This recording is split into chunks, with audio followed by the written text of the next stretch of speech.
সূর্য উঠছে, কিন্তু রাকিবের ঘরে আলো ঢুকলেও সুখ ঢোকে না। এই ছোট্ট টিনের ঘরেই থাকে রাকিব, একটা গরিব কিন্তু স্বপ্ন ভরা ছেলে। তার বাবা অসুস্থ, মা চিন্তিত, তবুও রাকিব বিশ্বাস করে একদিন সব বদলাবে। ঘরের ভেতরে বাবা শুয়ে আছে, কাজ করতে পারে না সে। মায়ের চোখেই শুধু দুশ্চিন্তা আর না বলা কষ্ট। রাকিব সব দেখে আর মনে মনে সিদ্ধান্ত নেয়, সে হাল ছাড়বে না। ছোট পায়ে বড় সাহস নিয়ে রাকিব বেরিয়ে পড়ে কাজের খোঁজে। কেউ তাকে ছোট বলে ফিরিয়ে দেয়, কেউ আবার বিশ্বাসও করে না।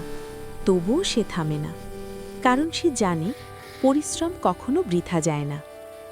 হঠাৎ রাকিব দেখে বিশাল এক চা বাগান। শেঠজি কঠিন চোখে তাকালেও রাকিব ভয় পায় না। সে জানে এটাই হয়তো তার প্রথম সুযোগ। রোদ, ঘাম আর কষ্ট সব কিছুর মধ্যেও রাকিব কাজ করে যায়। হাত ব্যথা করে, শরীর ক্লান্ত হয়, তবুও তার চোখে একটাই স্বপ্ন, পরিবারকে সুখী করা। হঠাৎ রাকিব মাটিতে পড়ে থাকা টাকার থলি দেখতে পায়। মুহূর্তের জন্য সে থমকে যায়, তারপর বলে, এটা আমার না। এই সততাই বদলে দেয় তার জীবন। রাকিবের সততায় মুগ্ধ হয়ে শেঠজি সিদ্ধান্ত নেন, সে শুধু মজুর নয়, এবার সে দায়িত্ব পায়। পরিশ্রম আর সততা একসাথে হলে ভাগ্য বদলাতেই হয়। আজ রাকিবের ঘরে হাসি, বাবা সুস্থ, মা শান্ত।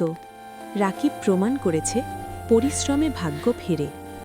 পরিশ্রম ও সততা, এই দুই শক্তি মানুষের জীবন বদলে দেয়।